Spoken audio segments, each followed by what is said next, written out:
Welcome back. All right, first of two reviews today. We've got 5 other games coming up tonight, but let's go ahead and talk about what's already occurred today.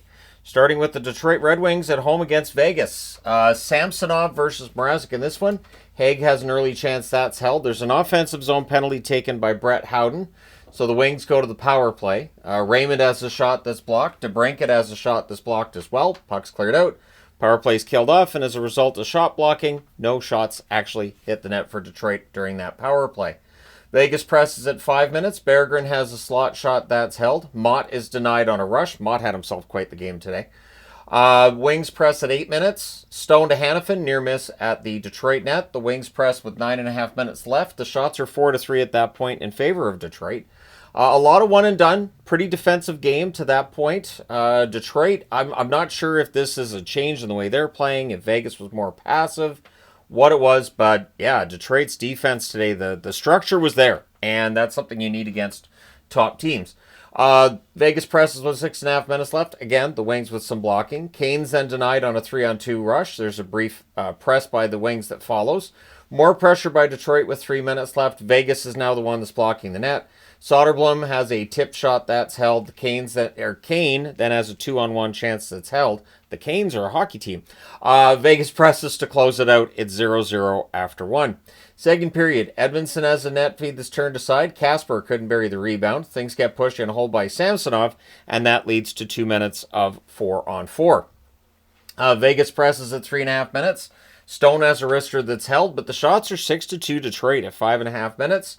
DeBrincat has a sharp angle chance that's held, and then at 7:56, Johansson goes around Samsonov and in. Tarasenko and Comfer with the assists. All of a sudden, it's 1-0 for Detroit. The Wings look for another. Vegas presses at the half. The Wings press with 6.5 minutes left. Shots are 11-7 Detroit with 6 minutes left. The Wings press with 3.5 minutes left. Pretty strong game for Detroit, but this is where you can point out, hey, it's only 1-0, so they'd have to keep on it, right? 1:25 left. Detroit gets a power play. There's an early clear. That power play runs to the end of the second period with the score still 1-0 for Detroit. Third period, Vegas finishes the kill. The Wings press after it's done. Barbashev's denied on a rush. Kasper couldn't bury one in close. And then at 4:49, Raymond gets his first goal in 11 games. Buries it from the slot on a turnover. Soderblom with the assist. It makes it 2-0 in favor of the Detroit Red Wings. The Wings press for another. The shots are 5-0 Detroit 7 minutes in. So Detroit, really good game to that point. Larkin then prevents an Eichel goal, and that could have turned the game on its ear. So at 11:14 on a tic-tac-toe play, fantastic passing, really nice pass by Gustafsson to find Kasper. Kasper buries it. Gustafsson and Kane with the assists. So at 11:14 of the third period, it's 3-0 for Detroit. And that's where, if you're a Wings fan, you could probably breathe a little bit easier, because up until then, you have to be aware how good Vegas is in the third period and how likely they are to come back in games like this, usually. Vegas presses to respond. Haig has a chance that's saved. Mott then has a net feed that's picked off. Just the defense by Detroit continues to be remarkable. Very little room for Vegas when they have the puck. Not a lot of room to make their passes. Samsonov poke checks Mott on a net drive. Vegas presses with 1.5 minutes left. And then there's a post for Raymond on a rush. So Detroit wins 3-0.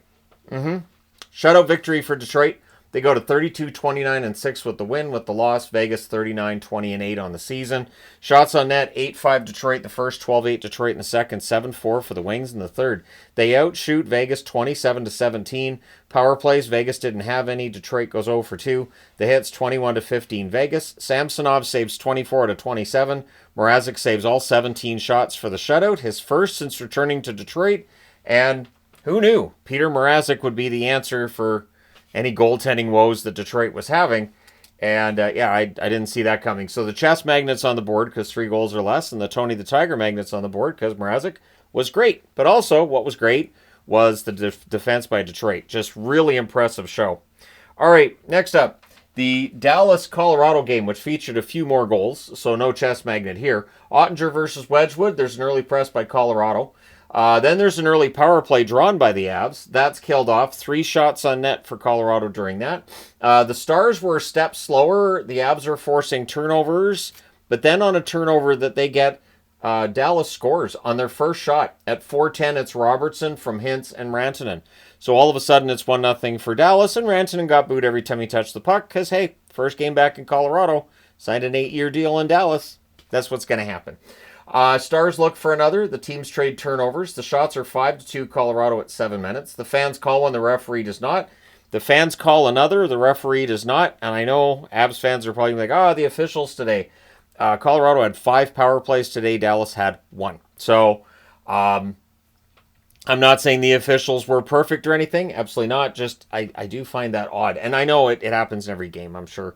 Every single hockey game. But this one, it felt like fans were getting a little bit upset with some of the stuff that was going on. The Avs press with 9.5 minutes left. Malinsky has a one-timer that's held. Then they had the Rantanen tribute during the commercial that followed him. Kind of nice. And he was a bit teary-eyed with that.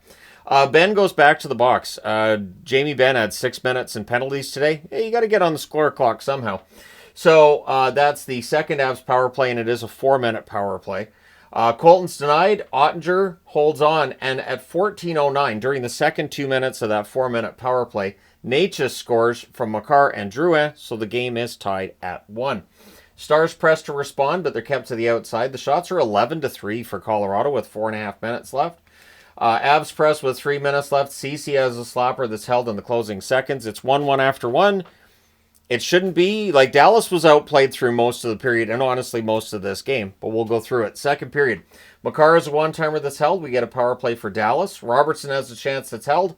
Power play's killed off. That chance was the only one that Dallas had on the power play. Then there's a post for Granlund after. The Avs press at 5.5 minutes.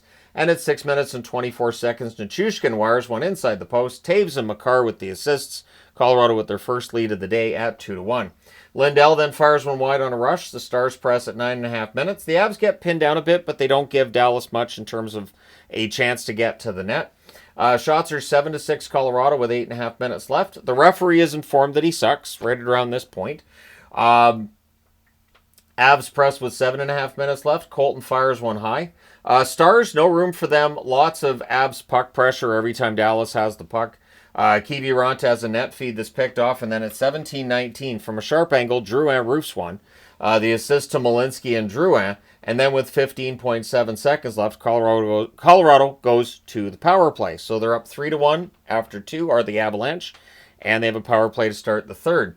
Stars do finish the kill. They allow one shot for Colorado during that power play. Stars press are kept to the outside. Shots are 2-1 Dallas at 4 minutes. Pressed by the Stars at 5.5 minutes. Bischel fires one wide. We get a power play for Colorado. It had opportunities, lots of opportunities, but Dallas does kill that off to keep the game somewhat close. Avs press after it's done. Kelly has a one-timer that's saved. Rantanen couldn't bury one in close. Puck's cleared out. Shots are 7-5 Colorado at the half, so Colorado's starting to build the pressure. Makar to Rantanen, near miss. Makar to McKinnon, near miss. I knew I was going to make that mistake. Rantanen's on the board. Makar to McKinnon, near miss. Stars rush the other way. The Avs press with 7 minutes left. And honestly, it's all Avalanche. All Avalanche until at 14:12, after a turnover, Bork buries one in close.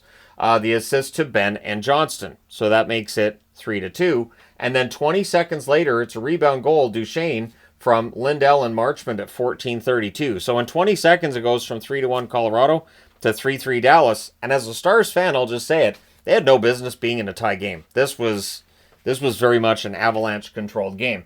So the Stars then press for the lead, seeing they could steal it. Ottinger would poke check O'Connor at the net. The Avs press with 2.5 minutes left, but we're going to overtime. The Stars would control early, and then they go offside on zone entry, so that happened.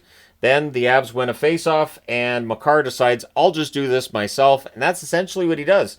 He catches Ottinger leaning the wrong way, puts it past him on a net drive. McKinnon with the assist at 34 seconds. So Makar ends it, and Colorado wins this one 4-3 in overtime. They go to 41-24-3 with the win.